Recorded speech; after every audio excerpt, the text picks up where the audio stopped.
माँ, आखिर माँ को संभालेगा कौन? माँ अस्पताल में एक बेड पर पड़ी थी। अस्पताल के बरामदे में उनके 2 बेटे और एक बेटी चिंता में टहल रहे थे। भाई बहन को अपनी माँ के लिए सेहत की चिंता तो थी, लेकिन उससे भी ज़्यादा चिंता इस बात की थी कि अब माँ को अपने साथ कौन रखेगा। जब तक माँ स्वस्थ थी, वह इन तीनों से अलग अपने पुराने घर में रहती थी, लेकिन अब ऐसा करना खतरे से खाली नहीं होता और ऐसा करने से समाज में तीनों बेटे बेटियों का नाम भी खराब होता। लोग कहते कि देखो कैसी औलादे हैं, बीमार माता को अकेला रहने के लिए छोड़ दिया। 1 घंटे से बिना कोई बातचीत किए वह तीनों अपने अपने विचारों में खोए हुए थे। फिर बहन ने चुप्पी तोड़ते हुए अपने बड़े भाई की तरफ देखते हुए कहा, भैया आप बड़े हैं, इसलिए आपका कर्तव्य है कि माँ को ज़रूरत के समय आप रखें और उनकी देखभाल करें।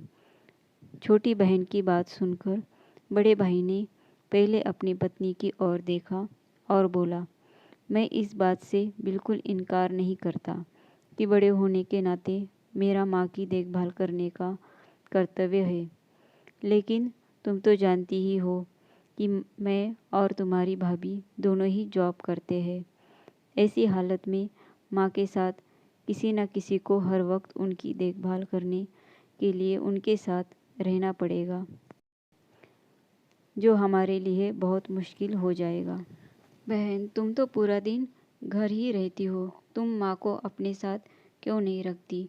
पैसों की चिंता मत करना, जो भी खर्च आएगा मैं दे दूँगा।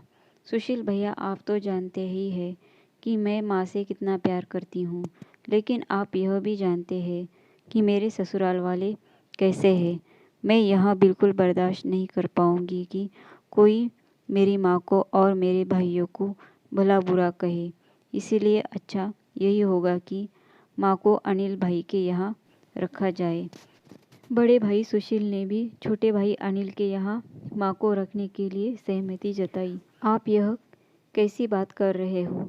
क्या आपने नहीं देखा है कि माँ कभी मेरे घर 2 दिन से ज़्यादा रही ही नहीं है। उसका मेरे यहाँ मन लगता ही नहीं, फिर कैसे वह इतने दिन मेरे घर रह पाएगी? छोटे भाई ने अपनी असहमति जताते हुए कहा। इससे पहले कि इस चर्चा का कोई नतीजा निकल पाता, एक नर्स वहाँ दौड़ते हुए आई और कहने लगी, क्या आप ही वार्ड नंबर 4 में भर्ती मरीज के रिश्तेदार हैं? आपको डॉक्टर साहब अंदर बुला रहे हैं। सभी घबरा गए और दौड़ते हुए डॉक्टर के पास पहुँचे। डॉक्टर ने उनसे हाथ जोड़ते हुए कहा, आई एम सॉरी, मैं आपकी माताजी को नहीं बचा पाया। जो माँ बाप अपने 4-4 बच्चों को बिना किसी शिकायत के बड़ी आसानी से संभाल पाते हैं, आगे चलकर ज़रूरत पड़ने पर यही 4 बच्चे मिलकर भी उन्हें नहीं संभाल पाते या नहीं संभालना चाहते। बच्चों को यह बात नहीं भूलनी चाहिए, जैसा वह बोएंगे वैसा ही तो काटेंगे।